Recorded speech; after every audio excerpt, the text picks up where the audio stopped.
some shapes with our bodies today. Some shapes are big and some are small. Let's make the shape you see with your body. Try hard not to fall. Oh, here's our first shape. It's an ēkara, an eagle.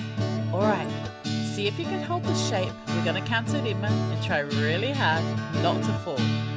Tahi, rua, toru, wha, rima. Kawhai. Let's make some shapes with our bodies today. Some shapes are big and some are small. Let's make the shape you see with your body. Try hard not to fall. Alright, this one's our Wharamingo, our flamingo. Can you balance on one foot and make a long neck with your arm? Are you ready? Tahi, rua, toru, wha, rima. Well done. Great balancing. Let's make some shapes with our bodies today. Some shapes are big and some are small. Let's make the shape you see with your body. Try hard not to fall. Okay, this is a good one for all you ballerinas out there.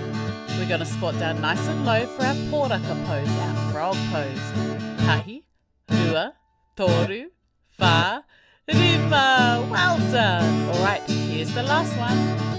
Let's make some shapes with our bodies today. Some shapes are big and some are small. Let's make the shape you see with your body. Try hard not to fall. Okay, here's our last one. It's my favorite. It's our Kurī, our running dog. You need to go on all fours, put one arm up and one leg. Are you ready? Tahi, rua, toru, wha, rima. Well done. Those were some great shapes you made with your body.